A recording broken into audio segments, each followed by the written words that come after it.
Em 2015, a especialista em doenças infecciosas Johanna Rhodes, do Imperial College London, recebeu uma chamada de emergência de um hospital nos arredores de Londres.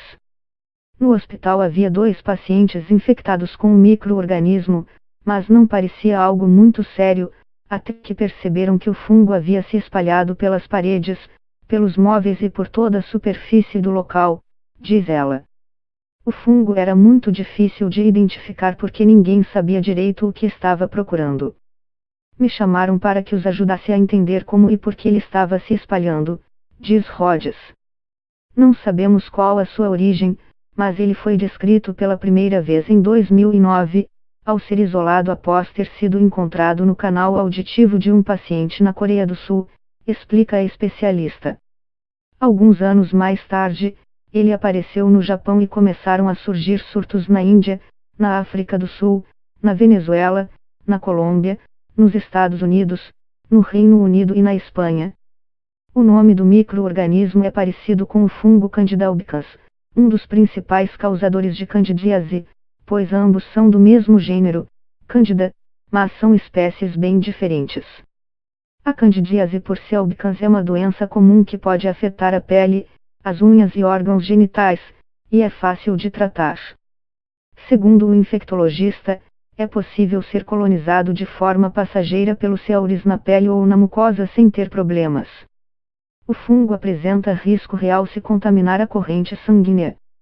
Para a pessoa ser infectada, é preciso que tenha sofrido procedimentos invasivos, como cirurgias, uso de catéter venoso central, ou tenha o sistema imunológico comprometido. Pacientes internados em unidades de terapia intensiva por longos períodos e com uso prévio de antibióticos ou antifúngicos também são considerados grupo de risco para a contaminação. Algumas pesquisas apontam um índice de mortalidade de 59% para infecções com C. auris, segundo o médico André Mário Doi, patologista do setor de microbiologia do Hospital Albert Einstein e autor de estudos sobre a espécie. Uma aparição assim simultânea não tem precedente, afirma Rhodes, do Imperial College, de Londres. E o que mais nos preocupa é que todas as variantes mostraram uma forte resistência aos remédios. Colombo explica que isso é resultado do processo evolutivo do fungo. O Candida auris sofreu um processo de especialização. Nasceu em uma época em que há muito uso de substâncias antimicrobianas, muitos antifúngicos, e nesse ambiente de pressão seletiva a espécie se torna resistente, explica o infectologista da Unifesp. O processo é bem parecido com o de surgimento de bactérias resistentes a antibióticos. Os antifúngicos matam quase todos os fungos, mas alguns sobrevivem, justamente os que possuem mutações que os tornam resistentes ao veneno. Estes se reproduzem, e as gerações seguintes herdam os genes que tornaram os antepassados resistentes. A espécie vai, assim, se tornando cada vez mais resistente a medicamentos. Nitt explica que mais de 90% das infecções causadas pelo C. auris são resistentes ao menos a um medicamento, enquanto 30% são resistentes a 2 ou mais remédios. Uma das principais habilidades adquiridas pelo C. auris é a de persistir no ambiente inanimado, ou seja, ficar vivo fora do corpo humano. Ele contamina o ambiente hospitalar e fica vivo por semanas, diz Colombo. O fungo também consegue sobreviver na boca e na pele de pessoas que já foram tratadas. A pessoa é curada da infecção na corrente sanguínea, mas o fungo sobrevive superficialmente por dias. Segundo avisa, o modo exato de transmissão não é conhecido. Evidências iniciais sugerem que o organismo pode se disseminar em ambientes médicos por contato com superfícies ou equipamentos contaminados, ou de pessoa para pessoa, afirma a agência.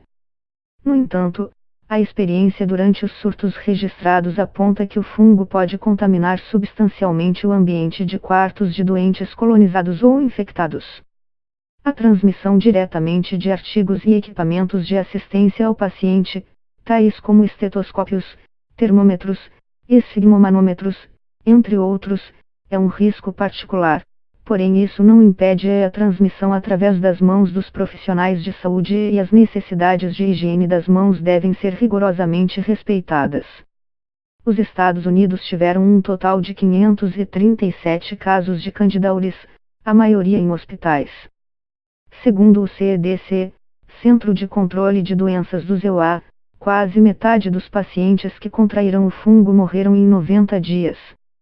Em 2017, a Anvisa, Agência Nacional de Vigilância Sanitária, emitiu um comunicado de risco relatando surtos de céuris em serviços de saúde da América Latina, descrevendo o fungo como uma ameaça à saúde global.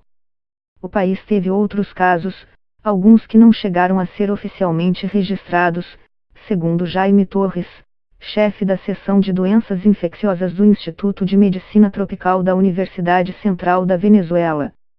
Não existe nenhum caso confirmado de infecção no Brasil até agora.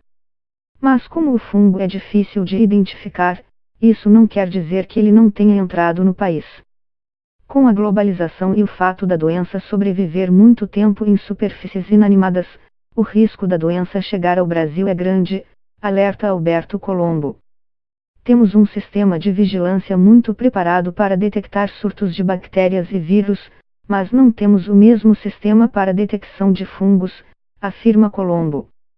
O sistema de saúde, tanto público quanto privado, com raras exceções, não tem condições de identificar corretamente o fungo.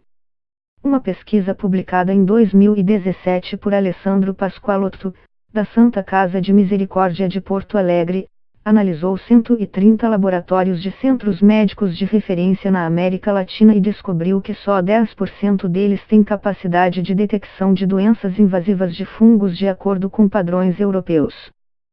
Segundo a Anvisa, o surto em 2016 em Cartagena, na Colômbia, é um exemplo de como o micro-organismo é difícil de identificar. 5 casos de infecção foram identificados como 3 fungos diferentes até um método mais moderno de análise diagnosticar o patógeno corretamente como céuris. É por isso que a Anvisa recomenda que, em caso de dúvida, as amostras sejam enviadas para os laboratórios de referência, diz o patologista André Mário Doi. Atualmente a maioria dos hospitais e laboratórios aptos a fazer o diagnóstico está na região sudeste, mas a Unifesp fez uma parceria com o Hospital Universitário de Roraima para fazer uma vigilância da possível entrada do fungo no país. É preciso discutir a norma técnica da Anvisa para que o sistema de saúde esteja preparado, e criar um sistema de vigilância, pelo menos nos hospitais sentinelas que são referência em cada região, diz Colombo.